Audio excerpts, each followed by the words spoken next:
There was no intention to mislead the House. No petitions have been delivered to the clerk for presentation, but ministers have delivered papers.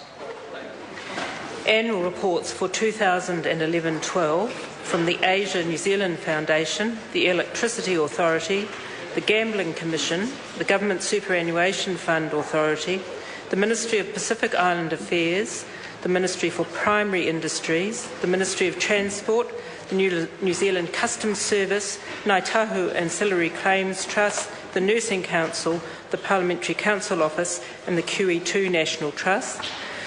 The financial statements of the Government of New Zealand for the year ended 30 June 2012, New Zealand Schools, a report on the compulsory school sector 2011, reports in relation to selected non-departmental appropriations for the year ended 30 June 2012. I hereby present two reports, the report of the Controller and Auditor General entitled Roles, Responsibilities and Funding of Public Entities After the Canterbury Earthquakes, and the Parliamentary Service Annual Report for the year ended 30 June 2012. Those papers are published under the authority of the House. Point of order, Chris Hipkins. Point of order, Mr. Speaker. Mr. Speaker, a few moments ago, I've just let the din settle down before I raise this point of order with you. A few moments ago, the Prime Minister sought the call. He said, called Mr. Speaker. He didn't indicate at the time that he was calling a point of order. Mr. Peters, Mr. Parker, Mr. Mallard, various others then sought to raise a point of order with you. And of course, under the standing orders, a point of order comes before all other business. So even if you'd granted Mr. Key the call, the Prime Minister the call, you would have been required to take the point of order from Mr. Peters. Now, I accept that that led to a testy exchange between members, and that was unfortunate. However, I do note on the order paper that Mr. Peters does have a question down. It's a legitimate question. It's presumably along these lines, and I wonder whether you would consider allowing those members, now that things have settled down, to return to the House, particularly so that these matters can be canvassed by way of questions. Order. The member knows full well that I do not ask many members to leave this House. In fact, this year, up until today, only one member this year. I don't do it lightly. The only grounds under which the Speaker could have recognised the Right Honourable Prime Minister was a point of order, because there was no other provision for the Prime Minister to speak. And the Prime Minister sought even a ministerial statement. The Prime Minister has to seek the Speaker's... the Prime Minister doesn't have to seek leave to make a ministerial statement, but he does have to, under a point of order, make an explanation. He's making a ministerial statement. So the point of order are the only grounds under which the Prime Minister could have sought the call then. That's why I recognised it as a point of order. I was perfectly happy to let the members raise their points of order after that, after the House had dealt with the Prime Minister's point of order. But I'm not going to have that nonsense. Now, the Right Honourable Winston Peters is a very experienced member. He knows full well that members who have questions in the order paper, if they're required to leave the House, the Honourable Trevor Mallard is back in the House, and he was... Actually, I accept he left voluntarily. I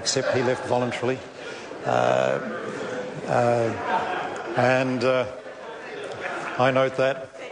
But members know, experienced members know, if they have questions on the order paper and they're required to leave the House, no one else can ask those questions. I'm not about to change the rules. Members know the rules, and members should think about that before they take the Speaker on like that. I was very happy to hear the member's point of order at the appropriate time. And order, I'm on my feet. But the matter is dealt with. I feel sorry that the member has been dealt with that way, but I must say he was kind of fortunate he wasn't named for that performance today. Point of order, Dennis O'Rourke. Order. Point of order is called.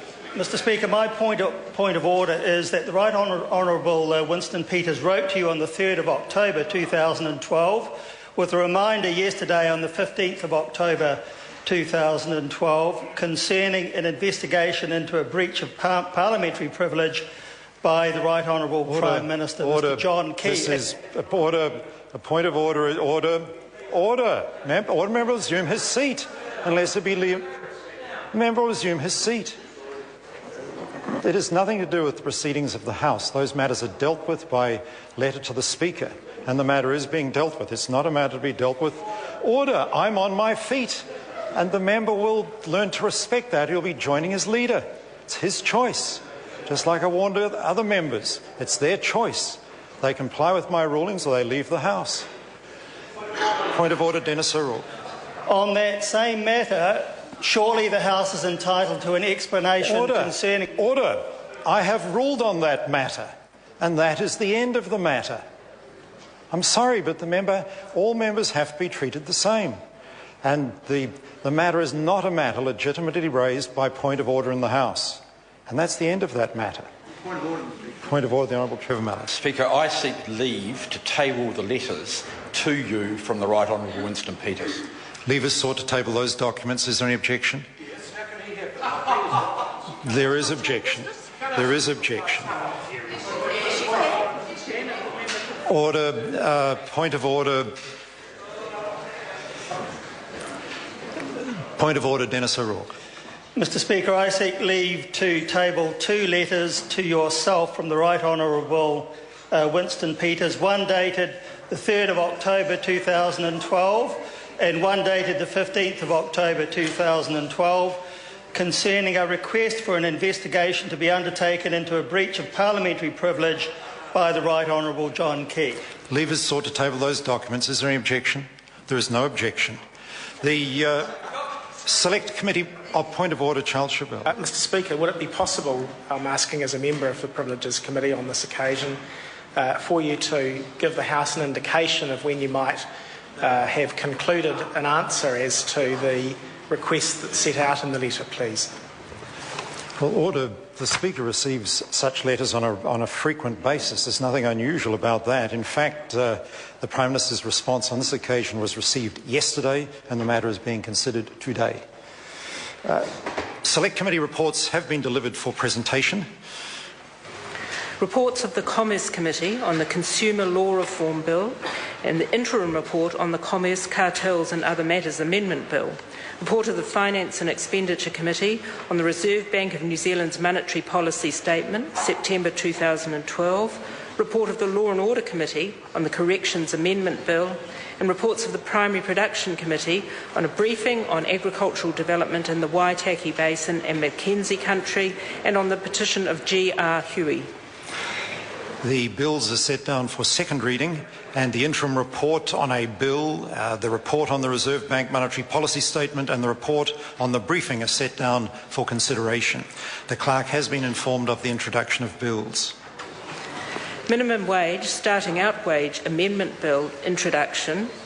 Criminal Procedure Legislation Bill introduction. Fisheries, Foreign Charter Vessels and Other Matters Amendment Bill introduction.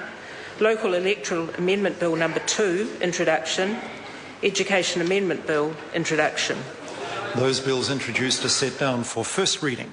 The House comes now to questions for oral answer, and the first question stands in the name of the Leader of the Opposition, Thank you, David Mr Speaker. The Prime Minister, does he